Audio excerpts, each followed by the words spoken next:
Here on 2K Sports, the weekend of hoops continues. It's the San Antonio Spurs going up against the... The starting fives for our game. Here are tonight's starting lineups. First for San Antonio, Parker and Danny Green are your 1 and your 2. And in the middle, out of Brazil, taken with the 28th pick back in 2008, the 6'11" pivot man, Thiago Splitter. Then there's Kawhi Leonard, and it's Duncan in at the 4 spot. And for Miami, Chalmers and D. Wade are the guards. And playing at the 5, the always versatile 6'11" star big man, able to score inside and out, Chris Bosh. And it's LeBron James, and it's Haslem at the power forward position. And what an amazing run it was for the Spurs last year in the postseason. Swept the Lakers, survived Golden State, and then dismantled Memphis on their way to the NBA Finals. And then, of course, we're seconds away from another championship banner. Now here's LeBron after the miss from Tim Duncan. Back to Wade. He feeds it to Bosh. 6 on the shot clock. Off target on the 15-footer. Now getting back to the Spurs, they look better and better as they went deeper into the playoffs. Clark, Heat were thought to be the heavy favorites at the start of the NBA postseason. But when they met in the finals, thoughts on who would win, I think, were pretty much split. Yeah, and eventually, this was one heck of a series because the Spurs not only had experience and talent, but they had multiple options offensively and did such a terrific job sharing the ball. They took the Miami Heat to the limit, but at the end of the day, it came down to LeBron James and Dwayne Wade rising to the challenge. Wow, he was just wide open there. That's way too easy. Miami on defense. He kicks it to Duncan. Hooked away. Chalmers with it. Now Green defending. And that's out of bounds. Miami will retain possession. Miami ball. 16 seconds.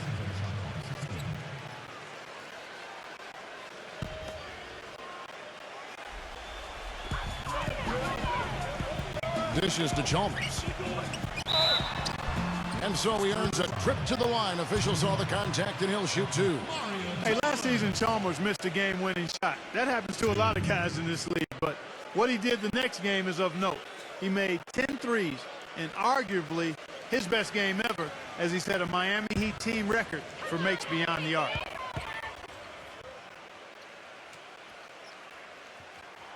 First free throw is good. And Mario Chalmers grew up in Alaska. Not too many NBA players hailing from up there, taken with the 34th pick back in 08.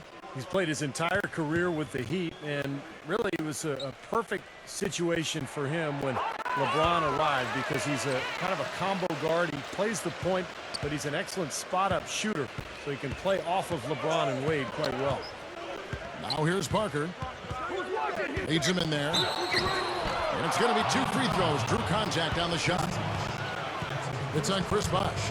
Well, if you're going to learn from someone, you might as well take some lessons from Tim Duncan. That's what Thiago Splitter has done in San Antonio, really kind of growing up under the tutelage of one of the great players of all time.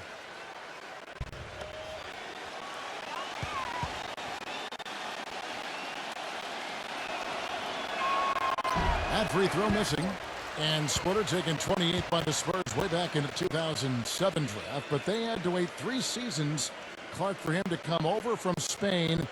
And as Greg Popovich was saying just this past season, he's finally showing what he can do because he's been healthy. Yeah, agreed, Kevin. And I think it was a wait worth making, yes, quite honestly. I mean, one of the premier backup centers in the NBA the last 3 seasons. And he earned himself a nice payday with his new contract, too.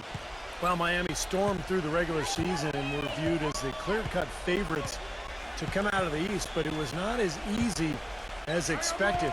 After sweeping Milwaukee, the Bulls gave them the scare, then the Pacers really took them deep, all the way to Game 7 of the Eastern Conference Finals. He almost got to that shot in time, but not quite. You can't touch the ball once it's on the way down. Green with the ball. And just under 2.5 minutes elapsed here in the first. They set the pick. Parker left side. Wide open. Gets it to go. Parker's got his first points of the game. And for the Heat, the Pacers were their first real test, it seemed. They had to survive a win or go home against him. It almost seemed, Clark, to take away any momentum they might have had when they went up against the Spurs in the finals. You know, it's interesting. When I think of momentum in the playoffs, it doesn't carry over from game to game or series to series. I think each game, Kevin, is really an entity in and of itself. That said, Miami found a way, despite being pushed by the Pacers and being pushed by the Spurs, both to Game 7. It came down to LeBron James's brilliance, but also the hot shooting of a complimentary role-playing winner, Shane Battier. Now here's LeBron following the miss by Tony Parker. A nice shot by LeBron. Not trying to rattle any rims or racks there. Just up and in with the finger roll. Earlier, Doris Burke spoke with head coach Eric Spoelstra. And what'd you find out, Doris? With the amount of titles and rings the Spurs have racked up in their careers, Coach admitted it could be a little intimidating playing against them. He said Duncan is an instant Hall of Fame guy, and that can scare teams. We have to be fearless and play just like they are any other team, any other extremely talented team. Easier said than done, guys. Thanks, Doris. Here's LeBron following the score by Tony Parker. LeBron outside. Charity stripe shot. Good! LeBron's got his second basket of the night. You know, Heat head coach Eric Spoelstra worked his way up from the very bottom in that organization. I mean, he got his start as a video coordinator, and through years of hard work and dedication, has really become an outstanding coach. And San Antonio calls the first time out of the game. And back to Coach Eric Spoelstra. As a guy who got his start as a video coordinator, picking the game apart, Steve, he's very comfortable with the new advanced stat movement, analytics in the NBA. Yeah, and I've had a chance to speak with him quite a bit. He says that the way they use advanced stats is just as a conversation piece in the coaching room. Their analytics department will bring them various information, and it will force them to ask questions, which is very healthy for a coaching staff to do. Now here's Ginobili. Lock at 6. 1:22 left in the first quarter. And off target as he starts the game 0 for 1. Battier with it. Now guarded by Boris Diaw. Cole, the pass to LeBron. The dish to Cole. Back to LeBron.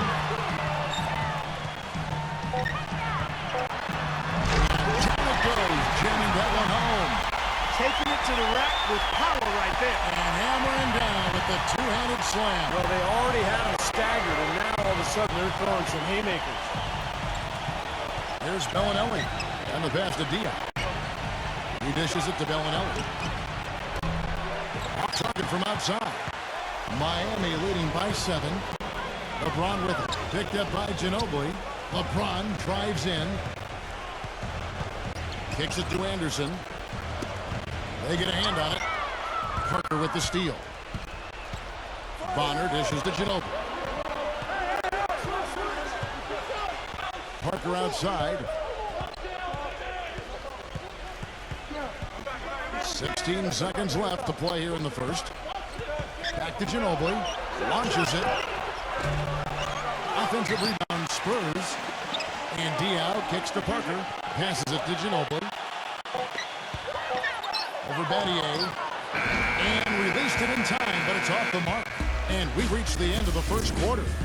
Heat out front, up by 7. And we'll be back with you for the start of the second quarter when we return.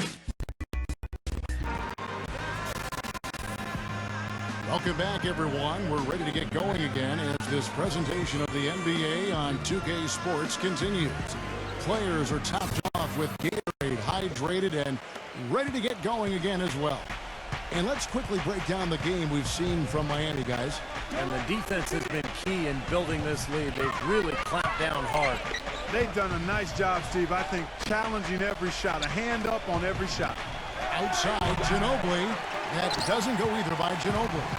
Manu Ginobili is really one of those electrifying all-around players. I mean, He's as fun to watch as any guy in the league. He scores, he defends, has a nose for the ball. He does everything, and usually he packs a bunch of production into short stints of playing time. He's now in his mid-30s. The question becomes for him is health. And how much longer can he go at the level he's played at throughout his career? Parker outside, and there's the feed to Bellinelli. Back to Parker. It's good, and there's a block called in the play. He'll get one free throw. Well, his body control is what I notice. I think that jumps off the page when you watch him play. Even with the defender draped all over him, he's able to find a way to get to the rim and get the shot to go in. You know, one of his other qualities, Steve, is how quickly he starts to break. I mean, he doesn't need numbers either. He can be a coast-to-coast, rack-to-rack guy all by himself. And for Ginobili last season, his shooting percentages dipped just a little bit. Now 36 years old. He's, breaking down, it seems like, on a more regular basis. Is he starting to fade in your eyes? Sure, he is, but he's still capable of playing out of his mind on any given night. I mean, and that's what you want from a guy like that at his age. You're not going to get it every night, but can he continue to help you win games? No question, Ginobili, he showed that last year. Back to Parker. Pass to Bellinelli. Offensive rebound. Out to Parker. Feeds it to Bellinelli.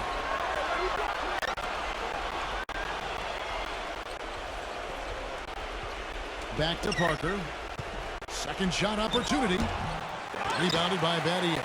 While not as dominant on defense as they were a year before, the Heat still were tough at that end of the court.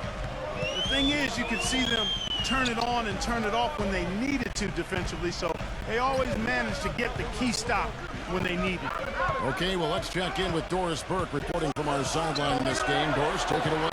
Well, gentlemen, head coach Eric Spoelstra of the Miami Heat finally getting the respect he deserves now with their multiple championships. But his players, not afraid to rib him a little. Dwayne Wade said Spoelstra's favorite word, focus. He said, here's what it sounds like to play for my coach. Come on, guys, we have to focus. Next game. Come on, guys, it's about focus. Game 82. Guys, it's about focus. Kevin, it's all about that consistency, right? Steady hand, Doris. The players seem to really appreciate him. Splitters checked in for San Antonio.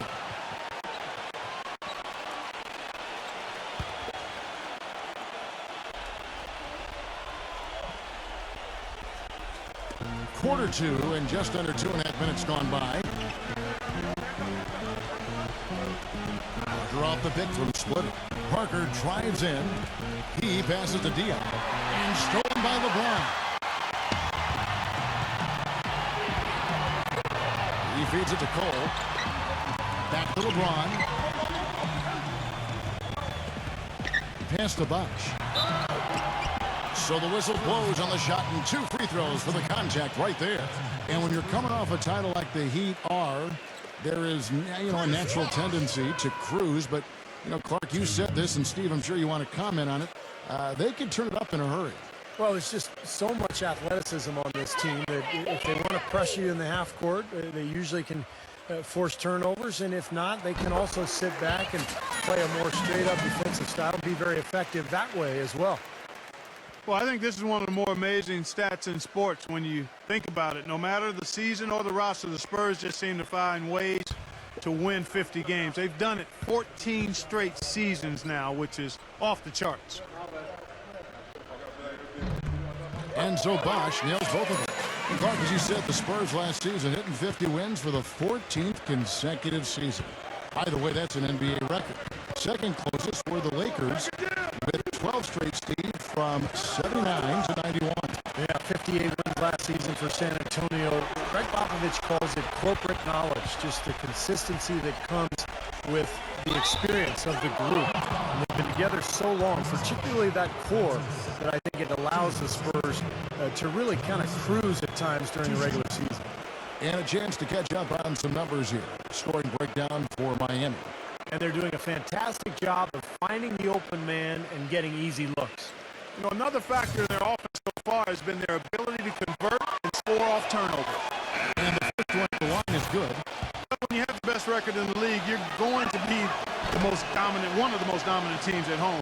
the Heat just destroyed people down in Miami, and only the Denver Nuggets had more wins at home than the Heat did. Tim Duncan, he's checked in for the Spurs. Ginobili with the steal. Goes up. Throws down the breakaway jam. Textbook example there of how to use defense to create offense. Yeah, beautiful transition play after the steal all the way to the basket. Wasted no time going from defense to offense. Yeah, it feels like they're starting to pick up the intensity as the game itself starts to get a little more tight and close. Here's Bosch. Again, the miss by the Heat. And how crazy is that from the Heat to win as many games as they did last season, but still be second in the league in home wins? Still, we're far and away number one at home in the East. Well, yeah, the Knicks were the closest team in the East, but they still had 6 fewer wins at home than Miami. But the Heat really just did what they had to do to put themselves in position to go on to their second NBA title in a row. Kawhi Leonard is checked in for Bellinelli. You know, not really a significant margin in terms of them rebounding, but enough to get the job done. Yeah, I mean, it's helping them get the lead. And if they can continue to rebound like this, I think they're going to be in pretty good shape. LeBron with it. Leonard picks him up. He kicks to Cole. 5 to shoot. Goes up to the stripe. The shot is off. Great D that time from Leonard. You know, one of the stranger things of Tim Duncan's Hall of Fame career is how his free throw percentage has fluctuated from season to season, guys. Some years in the 70s, others in the low. Man. He got there late, but you do have to like the aggressiveness to go after the blocks. But that one's going to count. Tell you what, LeBron can absolutely soar in for the finish. I remember last year, the alley-oop in the conference finals against Indiana just almost put his head on the rim. Air freight is a nickname we could dub LeBron James. I mean, he's an unstoppable force and an immovable object. Defensively, the strength, length, mobility. He can wall you up and lock you down and put you away. Let's go to our sideline reporter, Doris Burton. Doris, what do you have? Thank you, Kevin. Tony Parker and teammate Boris Diaw have known each other since high school back in France. Boris says of Tony, quote, he's a point guard who can do it all. He can be an organizer and make the team play. Other times, he's going to be a scoring point guard. It's pretty rare to have both. And guys, Coach Popovich talked about how Parker's decision-making has matured as far as reading when to pass and when to score. He's found a great balance as the years have gone on, guys. He can do it all, Doris. Pass, shoot, special talent. And Chalmers kicks to LeBron.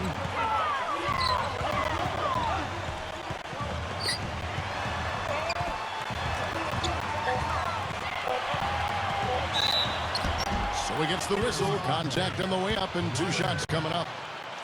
You know, it's always fun to play the hypothetical game with players. One with LeBron is just how good is he? Like, would he be able to go deep in March Madness playing with a good high school team? That might not be as ridiculous as you think.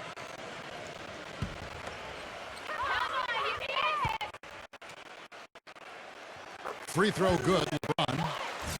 And Clark, you talk about LeBron and the college level. He looks like he's playing against college players, you know, Steve, with his strength and his size.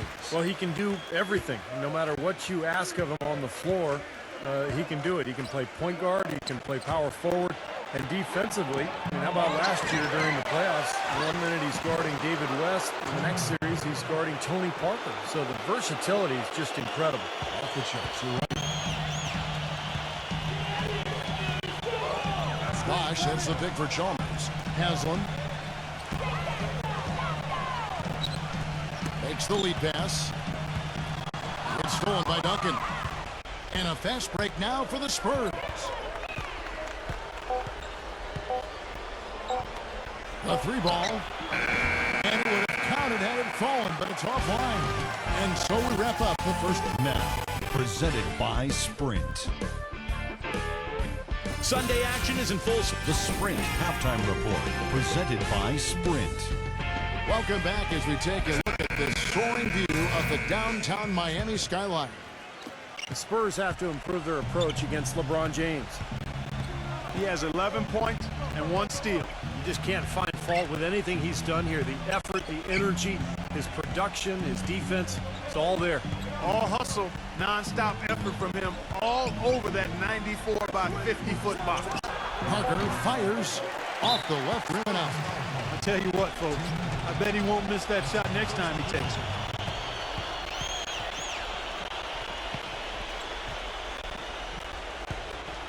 Here's Chalmers. Guys, you go back to the shortened season a year before last, and the Spurs were the best team on the road, but last year they weren't nearly as dominant on the road. Still solid when leaving San Antonio, but far from the level they played at a couple of seasons ago. Haslam covered by Duncan. Clock at 4. A drive by Wade. Off target with the free throw line, Jay. Spurs trail by 10. Leonard with the ball. Wade picks him up. Leonard the pass to Duncan. And it's blocked by Wade. And they'll keep possession. Splitter, that's good.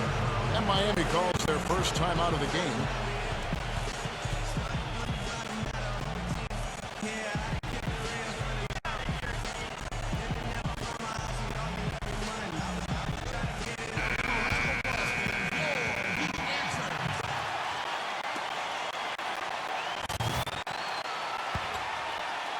Here in this third quarter, just over a minute play. And for the Spurs on the road last season, they would still win 23 games in hostile territory. And while that is more than the 22, Steve, they won in the shortened season, they also lost a fair amount more as well. Well, for the Spurs, Kevin, I think they did what they needed to do. The Spurs manage the regular season. They know when to turn it on and when they can maybe relax a little bit. The big thing is they just want to stay near 500 on the road, protect their home court, and be healthy going into the playoffs, and that puts them in a good position. And they've been off target now on 3 of the first 4 shots they've taken in this second half. And the officials call goaltending, so they'll award the basket. He thought he had that one clean, but the ref saw it differently. They'll count the basket. Just a little over 90 seconds gone in the third quarter. Well, LeBron James was probably his best season statistically a year ago. I don't think there's any question about it, guys. I mean, certainly it was his most efficient offensive season. I mean, he had career highs of 56% shooting from the floor and 41% from long range. I don't know if we've seen a player of his size put together those kinds of numbers with the types of shots that he takes. I mean, just absolutely stunning what he did in terms of his efficiency last season. Duncan dishes to Parker. The pass to Green. Three-pointer. That drops, and it comes off an assist from Parker. Green's got himself going with the triple, his first basket of the game. And for LeBron James this season before last, he really focused on scoring in the post, mostly using his size and strength. And we've seen his field goal percentage climb as a result. The low post work, I think the selection, too, he shoots fewer three-pointers, but a higher percentage. So now, how do you guard the guy? He's got everything in the package. Here's Chalmers, down to 5 on the shot clock. The Heat need to get a shot off. Poked loose, but they'll get another chance. Bosch, a screen on Green. The drive by Wade. Back to Chalmers.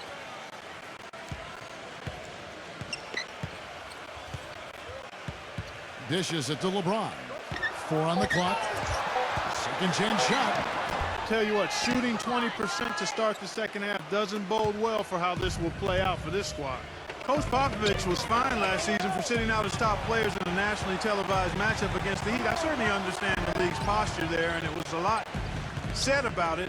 Yet, for a veteran team like the Spurs with championship aspirations, I understand resting key players during the course of the regular season.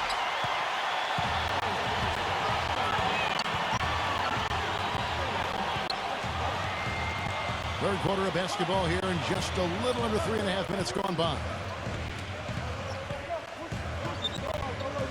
Leonard against Chalmers. From deep three-point range, they get it again.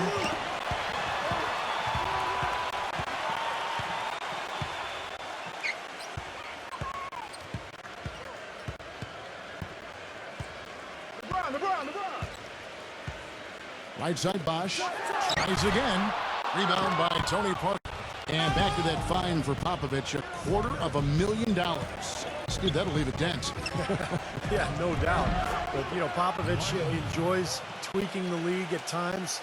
This was clearly an effort to do that. But, look, I think it's good for him to actually, you know, kind of let the league know every once in a while that if you're going to give us that kind of schedule with my older team, I'm going to sit them down once in a while.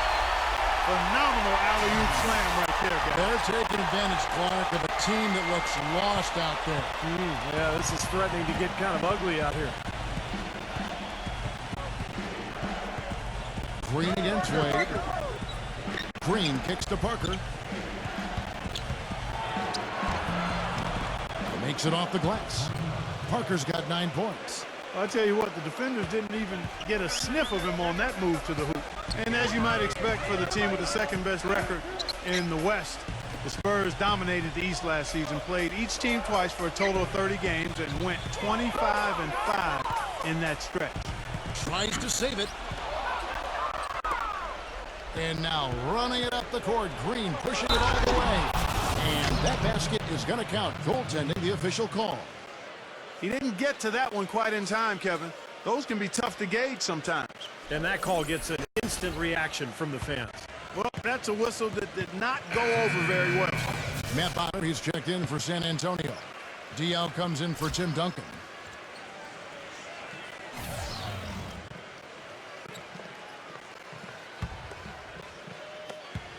.59 seconds left in the third. LeBron outside. Wade outside. Back to LeBron. There's the dish to Wade. 6 to shoot. And the layup falls. Wade's got 6 here in this quarter. And Clark, back to what you said about the Spurs in the East. It was far and away the best record against the conference, Steve, for a team in the West. Yeah, the second best record was Memphis with 22 wins. So kind of scary to think that they rested their big stars a few times against teams in the East, and they were still able to put up that kind of a record. Manu Ginobili's checked in for Daniel Green.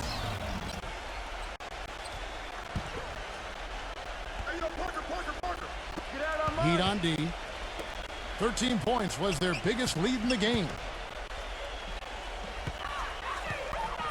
Manu Ginobili on the wing. Wade is covering. Nice shot by Ginobili. They're on track here in the second half after their less than impressive first half. I think they came out with some tired legs to start, but they've turned it around. They found some energy, and they look a lot more active and engaged. Patty misses off the right iron. What was the defense doing there? I mean, he is not the guy to give an open look to, and yet they got away with it. 3 quarters of play in a close game here. Heat out front, up 3. And we're coming back.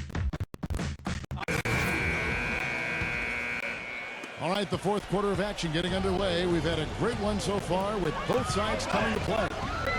All right, we'll take a look now at how the points have been generated so far. A scoring breakdown for the Heat. Well, anytime they've needed easy points, they've gotten themselves to the foul line. That's been key. You know, they're taking care of business in the paint, too. Those are valuable points they've been getting down low. Dwayne Wade, he's checked in for Chris Anderson.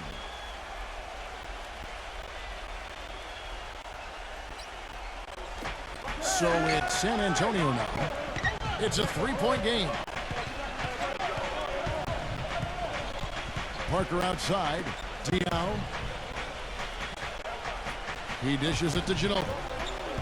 Kicks it to Parker. Shot clock at 6. Inside. Got a piece of it. Stolen by Bosch. Here's Cole. Smooth as silk on the finger roll.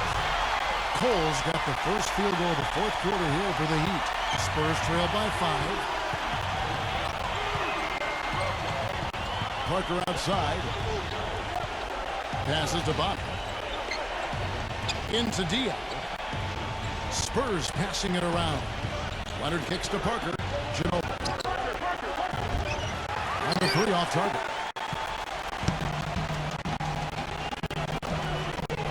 Fourth quarter still young, just over a minute play. Cole the pass to Bosch. Leonard with the steal. Now here's the fast break. Parker leading the way. It's stolen by Allen.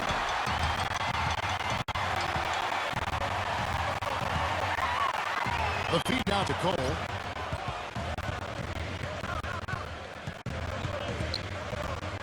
Passed away.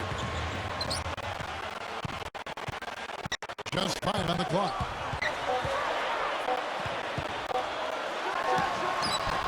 Rebound, San Antonio. Parker with it. Wade picks him up. Parker dishes to Ginobili. And that one's good. Well, you've got to like the focus that they're showing here in the second half. I see a lot more effort as well. I mean, it's amazing when you lock in mentally and bring some energy and intensity, things can pick up in a positive way for you. And the Heat call time here. On a per-minute basis, you know, Manu Ginobili continues to be one of the top shooting guards in the game. Of course, the Spurs have always limited his minutes to protect him from injury. Last year, 25 minutes a game is about what he played. Let's go quickly over to Doris Burke for an update. Guys, over that last break, I listened to Eric Spoelstra address his team. It's been a hard-fought game, and he just wanted to give his guys a chance to catch their breath, saying, listen, we're right there. Let's make a push right here, put some pressure on them. Let's come out swinging. Kevin? Hit his leg. And the refs whistling a kick ball. And you mentioned injuries for Manu. He's had his share for his career. He's missed an average of about 15 games a season. And Kevin, part of it is just the way he plays, just the attacking nature of his drives. He draws a lot of contact. And you look at his age, mid-30s. I mean, the Spurs want to keep him healthy, try to save him for the playoffs, so they try to limit his minutes and bring him off the bench. And Chalmers kicks to LeBron.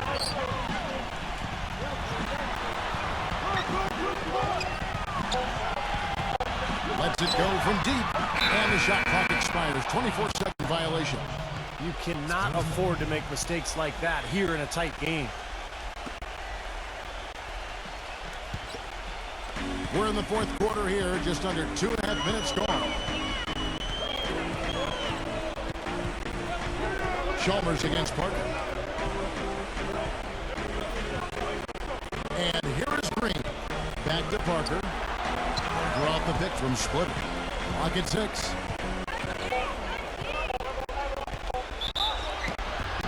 Count it, and the foul. It's on Chris Bosh. You know, there's no fear out of him, guys. I mean, going straight to the hoop against a much bigger defender, he's got a lot of heart. What a series it was in the finals a year ago. Such great basketball. Two teams that like to play up tempo. And I'll tell you, the Spurs had Miami. They had the series in the bag. They were one play away from wrapping it up in Game 6, but the miracle comeback from the Heat that led to the Game 7 victory and another title for the Miami Heat. And Chalmers kicks to Allen. Feeds to LeBron. Sinks the three-pointer. And the Heat lead by 3. He's such a clutch shooter, Kevin. He just lives for the big shot. Parker was interesting because the games themselves weren't particularly close through the first half of the series, but things started to get really tight when they left San Antonio after Game 5. How about that, Kevin? You talk about things tightening up. We had a game for the ages in Game 6. 28.6 seconds to go. The Spurs +5. Miami needed a miracle, and they found it in the form of timely three-point shooting and got some help from the San Antonio Spurs missing some free throws. The Game 6 was about as intense an NBA game as you'll ever see. Oh, it was off the charts. Absolutely fantastic.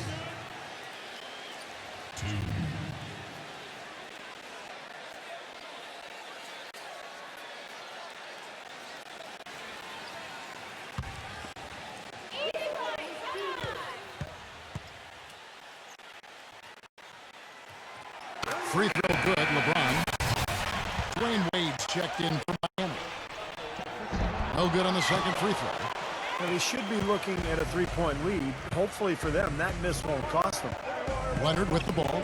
He's picked up by LeBron. Too long in the paint. He's hit with a 3-second violation.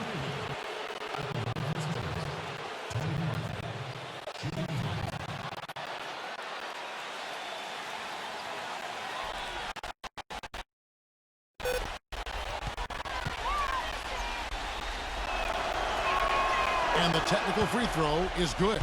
What a clutch performance. He loves being in these situations, just relishes the opportunity. A lot of guys say they do, but you can see it in his face. He truly does. Time called here. The Spurs decide to talk it over. Look at LeBron James. He's really been playing well. He makes some adjustments because he's absolutely scorching.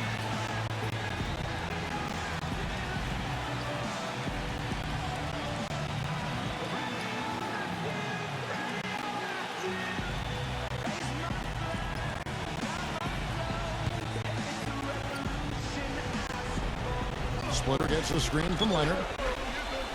Parker passes to Green. He feeds it to Duncan. The dive for the ball. Splitter dishes to Parker. 5 on the clock. Teardrop shot. Good on the shot. They are not rotating nearly quickly enough on defense down low. Got to get quicker there. And even if it costs them some foul trouble, I mean, they need to start putting some bodies on bodies. Be physical. Now a timeout called by Miami.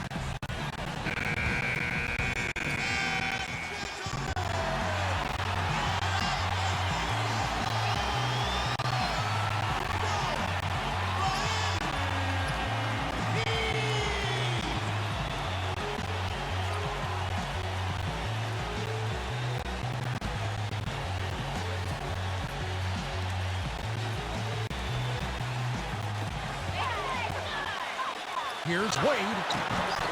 It's rebounded by Leonard. Usually if he gets to the rim, he's converting it into points. But the defense stood tall there. Parker kicks to Green. Pass to Leonard. 6 on the shot clock.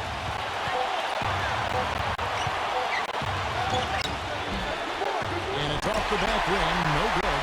I tell you what, that's too good a look to pass up there. Even though it didn't go, that's one you got to take. LeBron with it. Now Green defending.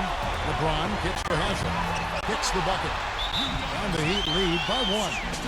And now the crowd really getting into it. Listen to that. It is shaking in here, guys. Absolutely insane. San Antonio calls timeout. They're down by 1. There's 1:17 left here in the fourth quarter.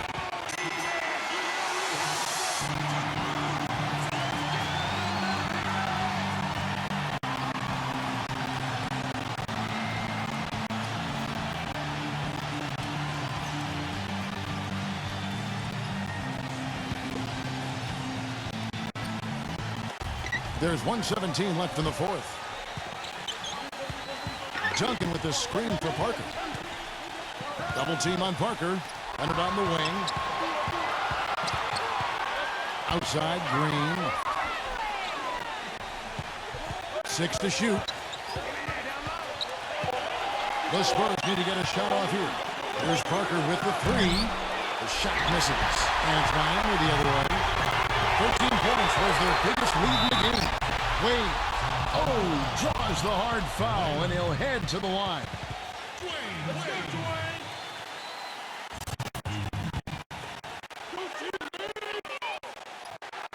Good on the first, and that'll put them up by 2. So he gets them both, and it's a 3-point game. Steve, what a big possession right here. No doubt, guys. You can feel the tension in this building. Parker double teamed. Wants to get it to Duncan, and does. 6 on the shot clock. And it's out of bounds. The Spurs able to retain possession here. San Antonio calls timeout. They trail by 3. There's 25 seconds left in the fourth quarter of this one.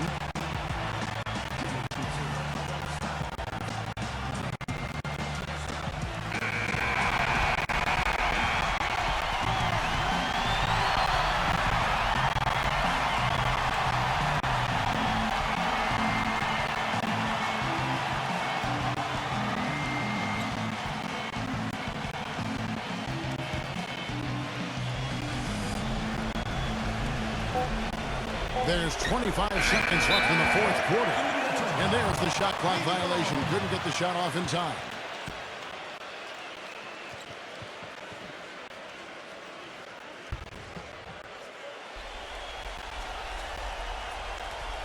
Miami's gone 1 of 2 from three-point range here in the fourth. We can probably expect to see him slow it down now. Yeah, you got the lead. Burn some clock here. Smart move. Yep. Yeah, you can't let them pound the ball and just milk those precious seconds away. No other option here but to foul and hope for a few misses at the line.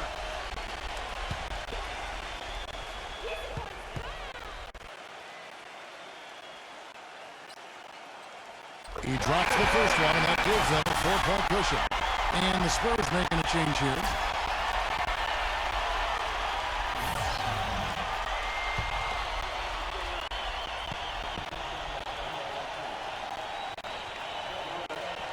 So he goes 2 for 2 at the line, and it's a 5-point game.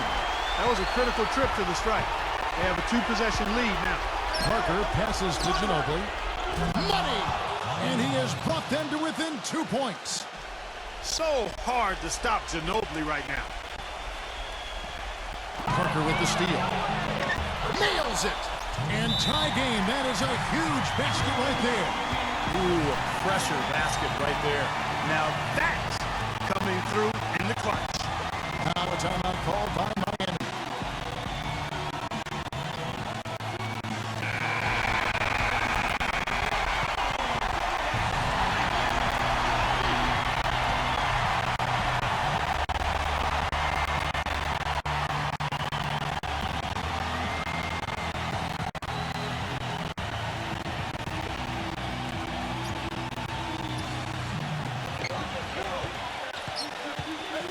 Wade against Ginobili. It falls! Well, that's one way he can finish, but not the only way. He's got a lot of tricks up his sleeve. Here's Parker with the three. Oh!